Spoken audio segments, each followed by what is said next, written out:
Nanti tiap minggu kayaknya ada babak baru gitu ya.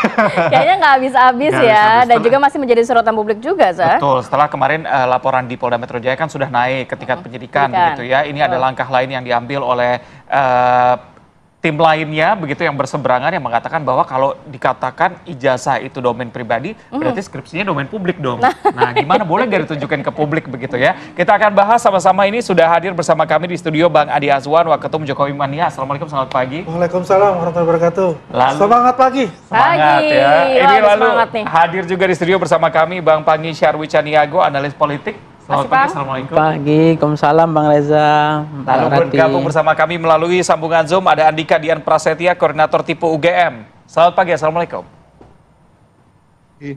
Bang Reza. Mas Andika. Ya. Baik, saya menuju Bang Azwan. Bang Azwan, gimana tanggapannya mengenai ada rencana untuk minta ditunjukkan ke publik nih mengenai skripsinya Pak Jokowi? Ya, sah-sah saja kalau publik menginginkan itu ya. Tapi kan kita berkembali lagi bahwasanya skripsi itu apakah dijadikan barang bukti atau tidak. Ya kan? Dan juga domainnya kan UGM ya. Kalau UGM mempunyai itu ya silakan saja kalau UGM memang akan memenuhi tuntutan itu gitu. Tapi kalau buat kami sih bahwa itu sudah masuk barang bukti kan. Yang ditanyakan itu juga nanti kan semua kan ada barang bukti yang harus dibuktikan nanti di pengadilan kan. Sebagai contoh misalnya itu yang kemarin dibawa oleh UGM di Bareskrim itu loh. Ada 20 bundel seperti itu. Itu kan pasti akan jadikan barang bukti nanti selain ijazah ya. Untuk melengkapi dokumen-dokumen ketika Pak Jokowi berkuliah di UGM sampai dia selesai kayak gitu. Nah, kalau permintaan seperti itu yang diinginkan ya kalau misalnya UGM mempunyai duplikatnya ya Fisiknya. silakan saya dalam bentuk fisik itu kan. Itu kan domainnya UGM untuk itu. Oke. Saya coba mau ke Bang Andika. Bang Andika, jadi permintaannya udah bukan lagi ijazah, skripsi, mungkin ntar transkrip nilai. Ini udah kayak mau interview kerja, Bang. Semuanya harus ditujukan kepada publik. Kenapa? Jadi pertama kan saya ingin mengatakan bahwa dokumen-dokumen daripada Pak Jokowi itu kan sudah pernah diajukan sebagai syarat-syarat untuk menjadi kepala daerah maupun menjadi presiden, Pak. Nah, di sini menurut kami itu juga sudah menjadi domain publik dan tentu saja yang kami inginkan adalah keterbukaan dan kejujuran, kira-kira begitu, Pak. Ya, tapi kan memang sudah ada keterangan resmi juga dari institusi pendidikan ya ini UGM. Secara terang benderang memang Jokowi berkuliah dengan proses kuliah yang cukup panjang di sana harus juga dibuktikan dengan adanya fisik dari skripsi loh Bang, skripsinya. Ya, seperti kalau kita mengamati isu yang terbaru kan seperti kemarin ada videonya Bang Rismon yang baru kan bersama dengan Profesor Sofyan Effendi ya. Itu kan sudah bisa dikonsumsi banyak orang, sudah dilihat banyak orang. Di situ kan ada pernyataan bahwa... Tapi kan sudah ada konfirmasi juga dari Prof. Sofyan bahwa menarik pernyataannya Bang, tidak mau ikut-ikutan dalam hal ini. Ya betul, tapi video itu sudah tersebar Pak. Dan semua khalayak kan sudah melihat. Dan apapun itu kan pasti akan mendatangkan kecurigaan bagi masyarakat gitu. Jadi kalau memang apa yang ditakutkan masyarakat itu kan ya sudah diperlihatkan saja seperti dokumen, seperti skripsi kalau memang ada dan lain sebagainya. Dan begini Mbak, Mas, jadi kami itu juga mempunyai data-data pembanding. Dan ya memang yang dikatakan ataupun disampaikan oleh Profesor Sofyan Effendi itu kan memang sedikit banyak juga match begitu. Dan tentu saja ada sedikit perbedaan dengan apa yang disampaikan oleh Bareskrim, kira-kira begitu. Maka dari itu untuk terangnya perkara ini dan segera selesai, ya sudah saling buka-bukaan, mari kita tunjukkan, kira-kira begitu. Oke, Bang Azwan, saling buka-bukaan katanya. Ya ini kan orang yang sudah hopeless. Ya ini udah hopeless dia. Kan sudah naik ke tahap penyidikan. Ya. Kemarin teman-teman yang sebagai saksi pelapor ya sudah memberikan keterangan. Kemungkinan yang minggu depan saksi terlapor ataupun minggu berikutnya saksi terlapor. Dan saya yakin ya nanti pasti akan disebutkan tersangka-tersangkanya ya. Yang penting begini saja, apa yang sudah dijalankan ya kita tunggu bagaimana proses di kepolisian itu. Nanti kita buka-bukaan itu di pengadilan gitu. Apapun yang diminta oleh pengadilan ya pasti akan diberikan oleh kita lah. Gitu. Berarti nggak perlu ditunjukkan ke publik sekarang ya? Ya nggak perlu lah tunjukkan publik, itu kan udah masuk barang bukti di sana semuanya ya kan. Ya, jadi ya intinya adalah ya sabar-sabar aja gitu. Apa yang dikatakan itu kan ya versinya dia udah hopeless loh menurut saya. Berarti sesuai dengan statement Pak Jokowi waktu itu ya. Ini awalnya dari skripsi, nanti bahkan bisa Pasti. sampai Iya. sertifikat rumah saya juga dipertanyakan gitu ya. Ya bukan itu saja, nanti juga karcis bisnya mana gitu. Waktu kuliah di UGM ada karcis bisnya mana gitu kan. Mas Andi, boleh dikomentar dong, tadi kan sempat disinggung mengenai pernyataan dari Pak Sofyan, walaupun sudah ditarik, tapi ini sudah terlanjur beredar ke publik yang menyatakan bahwa Pak Jokowi IPK-nya tidak sesuai, skripsinya nggak ada, dan lain sebagainya ini. Pak Andi, Pak Azwan. Oh saya? Ya. Kan Pak Panggi nggak saya? Sorry. Jadi begini, kalau kita lihat ya apa yang dikatakan Pak Sofyan kan langsung diralat oleh beliau. Saya curiga ini ada settingan gitu loh. Nggak mengalir secara natural seperti itu. Ya jangan jadi Pak Sofyan juga merasa wah ini kenapa disiarkan apa ya kan, dia kan nggak mengetahui untuk itu bahwa itu ada streaming ya.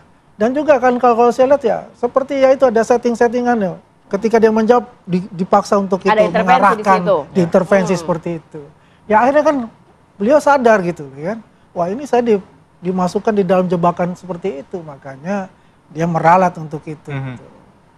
Ya inilah yang clear sebetulnya gitu ya kan. Nggak mungkin institusi UGM itu ya bisa melacurkan diri istilahnya quote unquote ya untuk masalah ini. Kredibilitasnya sangat tinggi sekali gitu. Banyak sekali pemimpin-pemimpin lahir dari sana gitu. Ya memang nggak Pak Jokowi adalah yang paling ini ya, karena paling tingginya sebagai presiden, mantan presiden 2 periode pula kan. Jadi apa yang dilakukan itu adalah kembali lagi saya bilang, apa sih yang mau dicari? Kenapa kita nggak tunggu aja itu di pengadilan seperti itu? Jangan buat onar lagi, akhirnya yang terjadi adalah polarisasi di masyarakat gitu. Bahkan anak kecil sendiri bisa menghujat Pak Jokowi yang dia sama sekali tidak mengerti. Ya artinya ini masalah yang sangat besar buat kita. Ya dalam artinya bagaimana kita ini seperti diadu domba pada hal-hal seperti ini gitu. Oke, Bang Andika, katanya videonya settingan dan juga ada intervensi, tanggapan Anda?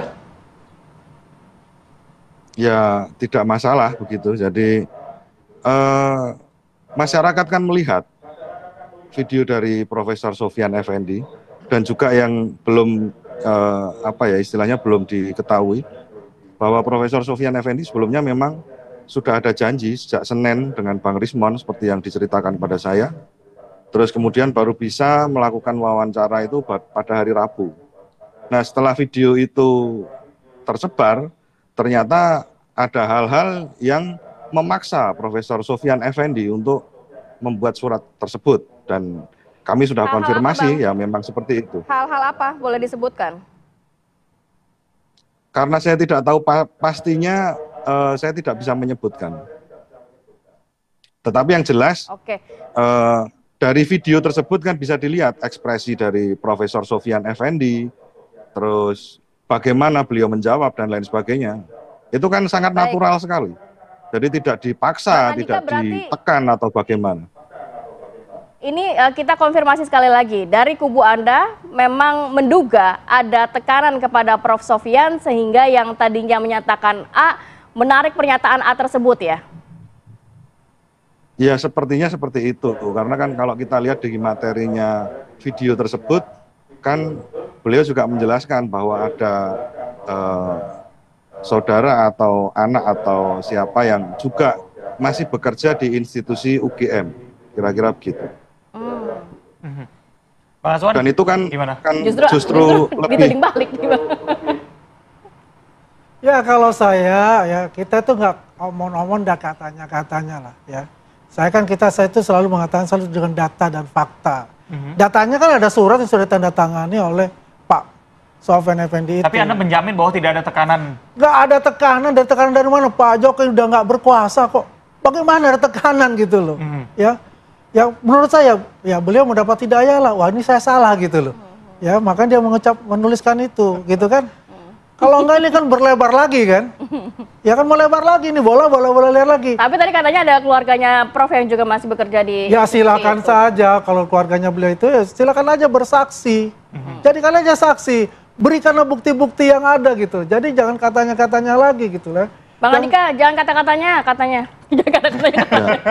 Jadi double-double saya yang bertanya. Silakan Bang. Ya. Jadi memang bukan katanya, itu kan bisa dilihat secara fisik ya. Jadi bagaimana dalam video itu Profesor Sofyan Effendi berbicara, gesturnya, bahkan beliau tersenyum dan bahkan antusias ketika menjawab pertanyaan-pertanyaan, gitu loh. Jadi ketika itu ini diperpanjang dan muncul surat itu justru semakin memperjelas bagaimana cara bermain dari pihak-pihak ini kan begitu. Ini jelas kalau sudah bisa dilihat begitu. Ya, baik. Saya ke Bang Ipang. Bang Ipang, nampaknya ini politis sekali. Anda lihatnya gimana? Ya politisnya gimana maksudnya Bang Reza? Karena masing-masing kan kalau kita ngomong ke kasus hukum sepertinya ini sudah melebar begitu ya. Ada tuduhan masing-masing, dibilang video ada tekanan lah, mencabut laporannya kembali, mencabut keterangan yang sudah diberikan lah. Bahkan Pak Jokowi juga menyatakan ada agenda besar di balik ini. Nah. Ya itulah memang ini antara kekuatan hukum dan politik ya. Ini jadi di satu sisi persepsi mengatakan ini untuk mendelegitimasi marwah wibawa Presiden Jokowi, termasuk apa namanya bangunan kekuasaan yang dia pernah bangun selama ini kan. Termasuk soal dinasti dan Gibran mengamankan posisi 2029 gitu. Nah itu sisi politiknya bisa kita lihat, itu yang pertama. Yang kedua, di dalam kasus yang hampir 6 bulan ini kan kemampuan mengatur napas ya, daya tahan masing-masing. Kita lihat kemampuan dari pro dan kontranya, itu kan masing-masing mereka berupaya untuk meyakinkan itu publik. Nah, kalau soal penilaian persepsi masyarakat, mereka punya penilaian masing-masing terhadap kasus ini. Tapi banyak yang populer karena kasus ini, orang nggak terkenal jadi terkenal udah banyak, kan? Orang yang muncul ke publik. Kalau saya ya udah 15 tahun tampil di sini kan. Jadi saya juga melihat aja gitu. Ya artinya mereka mendapatkan keberuntungan juga dengan adanya kasus ijazah ini. Nah, kalau soal aib ya semuanya kita mungkin semuanya aib bagi negara atau bagi bangsa, ya semuanya aib bagi kita, atau memang ini ibaratnya saya punya kemaluan nggak perlu diperlihatkan lagi gitu. Jadi kita tutup aja kan gitu harusnya. Untuk menjaga trust, integritas termasuk negara dalam hal ini, universitas dalam ini, termasuk yang lain gitu. Dan ini yang kemudian saya juga nggak yakin bahwa memang selama ini mantan presiden atau presiden yang punya hak imunitas itu nggak pernah ada yang jangankan gitu ya, anggota DPRD aja itu misalnya kasus di Depok ya, apa namanya pemalsuan dokumen ijazah, itu pun tidak di penjara, hanya diberhentikan kan. Termasuk di Saburaju di NTT kan, itu juga hanya 1 tahun, itu pun warga negara asing dia warga negara asing mengaku warga Indonesia. Itu arti itu kan pejabat daerah gitu kan. Apalagi ini pejabat negara gitu.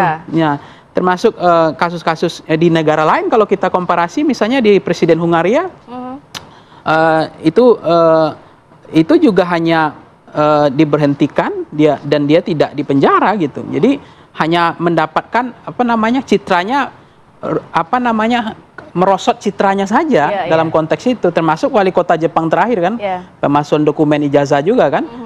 Jadi saya melihat nampaknya memang ini apa namanya ya ujungnya mana yang kuat aja, dan kalau kemudian mendapatkan keuntungan, semuanya mendapatkan keuntungan. Karena kita nggak tahu dalam konteks ini, kalau misalnya selama ini pejabatnya mundur atau dikena sanksi, itu pun tidak dipidana pada pemalsuan dokumen. Selama ini kan mereka juga seolah-olah tidak mendapatkan efek jera juga soal itu. Hanya soal etika saja kan. Jadi sanksi sosial lah. Iya, sanksi-sanksi sosial begitu saja selama ini.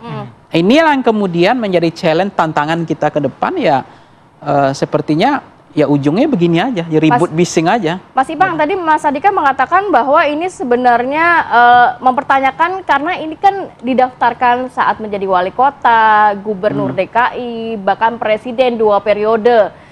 Tapi kalau kita menelisik boleh menarik dari pernyataan PDIP yang membersamai Pak Jokowi selama kurun waktu itu, yang justru saat ini mengatakan PDIP tidak ingin larut dalam polemik ijazah Jokowi, justru seakan lepas tangan nih Mas Ivan. Ya saya nggak tahu cuci tangan, lepas tangan atau apa ya. Yang penting kan sekarang ini kan selama UGM-nya masih memverifikasi bahwa itu valid dan itu ijazah itu benar, itu selama itu kan lebih rumit, di pengadilannya rumit, termasuk saya juga kritik Bareskrim ngurus ijazah kan ada di Indonesia cuma ada. Ada kan itu PT UN ranahnya.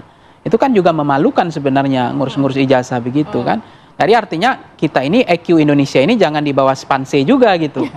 Nggak boleh juga kita bodoh-bodoh amat gitu loh. Masalah ijazah harus sampai ke Bareskrim gitu. Urus pengadilan aja kan. Nah itu tadi. Kalau memang ini tidak aib, ya kalau memang ada kemaluan nggak perlu takut. Karena itu kalau kemaluan memang nggak mau perlu diperlihatkan, itu problemnya. Nah ini kan cuma ditantang, di-challenge saja. Pamerkan, misalnya UGM bilang ditantang, dipamerkan ijazah sama skripsinya. Itu kan aib, kan itu problemnya juga. Tapi kalau itu nggak aib, dipamerkan pasti. Supaya ini orang-orang yang mendapatkan untungan untuk populer ini nggak ada lagi. Tutup kasus ini, karena 6 bulan ini ngatur napasnya, capek ini. Bisingnya luar biasa. Dan saya nggak tahu, betul nggak Pak Jokowi mendapatkan elektoral di sini? Populis nggak dia gara-gara kasus ini? Nah itu kan juga kita harus baca, karena beliau juga nggak punya kepentingan Pilpres 2029. Tapi kalau sentimennya negatif kan repot juga. Downgrade juga, bukannya mendulang elektoral gitu, tapi justru mendowngrade beliau sendiri kan. Nah inilah rumitnya negara hukum dengan negara kekuasaan begini. Jadi maka saya bilang agak memalukan juga kita. Kalau kita lihat bagaimana proses hukum di Indonesia, berbelit-belit panjang, melelahkan, ya role modelnya kayak begini. Inilah proses hukum di negara kita. Baik. Hal yang rumit tidak disederhanakan. Ya, nanti kita akan menunggu tanggapan dari Bang Azman, tapi kita akan jeda terlebih dahulu. Tetap bersama kami di Apa Kabar Indonesia Pagi.